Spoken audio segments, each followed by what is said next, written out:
The year is 1680. Europe is presently in the midst of a primarily monarch-dominated society. The Renaissance, Reformation, and scientific revolution have turned the Roman Catholic Church's power around, and many nation-states are no longer looking toward the Pope for answers. The traditional society of feudalism is breaking down, and capitalism, with its markets and money exchange, is slowly creeping in. Wealthy landowners need to find new ways to stay on top, and poor peasants scrape by with what they can find. In the midst of all this, we look east, farther east than we have looked thus far, to Russia in the cold of winter. I know there has to be something in this history book about all the great kings of the near past. I need to know how to rule, how to save Russia from its backward society. All I see out this window is medieval Europe, with its manners and poor peasants, and its nobles with their dirty coats and beards. Tradition, they say. Well, I say it is time to make a change. Oh, when I become Tsar of this land, Russia will be the greatest country ever. Now, where to begin? Yes. The year is 1519. That Luther guy has just changed everything. Who is in charge? Oh, duh. Charles V. There's so much land. So much. I cannot control all of this. I'm spreading thin. What should I do? Oh, Charlie. You look stressed. Why don't you sit down here, and I can help you figure all this out. Let's see. You have lands in France, Germany, the Netherlands, Spain, Austria, Hungary. And don't forget Italy. I love that Sicilian food. Yes. Yes, of course. You have bits and pieces of land all over the place, especially with the Spanish Empire. How did you inherit all this? Oh, you know. You are my brother. Let's see. I think it was that I got the Holy Roman Empire from my parents, well, Dad's side, and from my grandparents, Ferdinand and Isabella, who were Mom's parents. I practically ruled everything. And it was all just fine until that pesky Luther decided to speak his mind. Oh, yes. Don't bring him up again. Well, it's just that now all the German princes want to leave the empire. The Pope doesn't know what to do, and he wants me to stop it. Meanwhile, I don't know one prince from the other. Listen.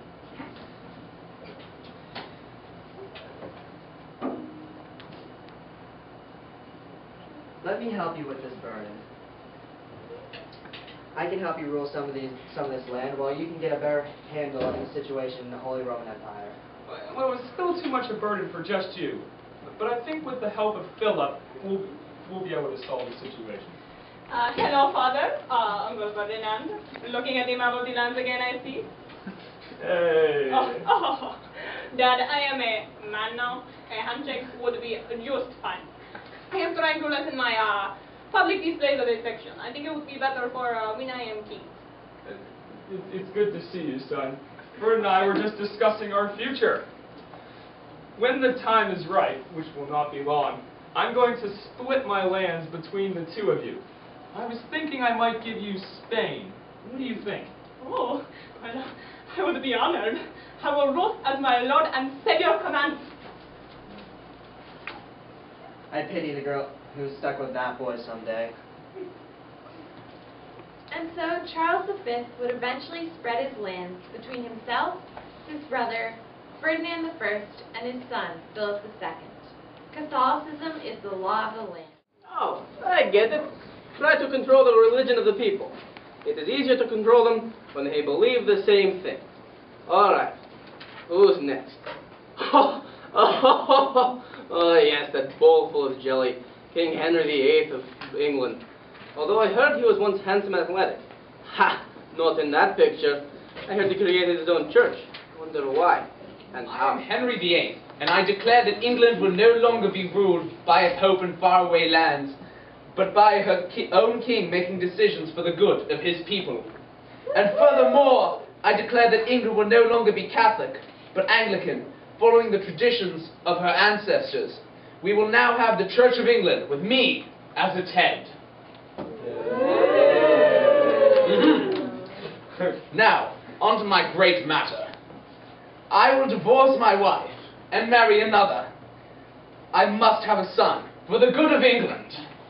Long live the King! Long live the King! God bless England!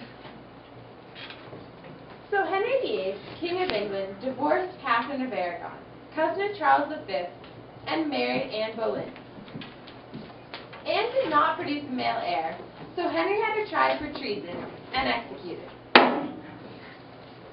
Next, he married the beautiful Jane Seymour, who did produce a male heir for him, but who shortly died after childbirth.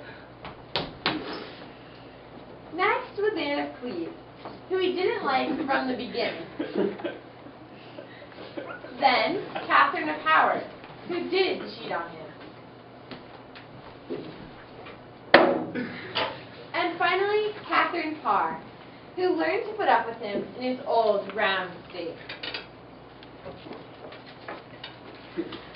Time passed on, and Henry finally died.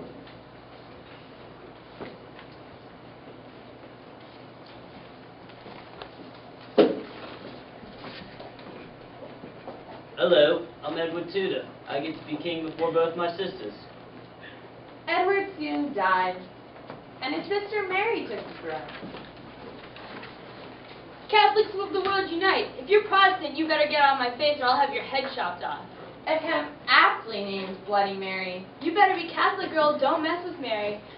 I'd put my own sister to death if she were sprouting out Protestant heresy. Well, you almost did. Poor Elizabeth. Poor Elizabeth. Her mother was a Horse whore. salesman. This is a G-rated skit. Then Mary dies. Finally, we have Henry VIII's third and final heir, Elizabeth I. My dear subjects, as your queen, I would like to make the act of supremacy, where there is one religion, and the religion of England is once again, as my father has wished it, Anglican.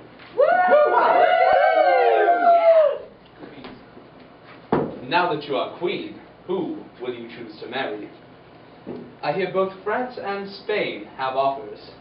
What do you think you'll do? Sir Robert Dudley, you seem so interested in my availability. You act as if you're available yourself. Yes, I have offers of marriage. I'm not sure who I will choose. I hear Spain is available. Who is king? King Philip II. Oh, I've heard he's a very little monk, unaffectionate. But he's a very powerful naval fleet. If you do not marry him, we will probably face a war. With you as my naval captain, I have no worries. We will not be defeated by the Spanish Armada.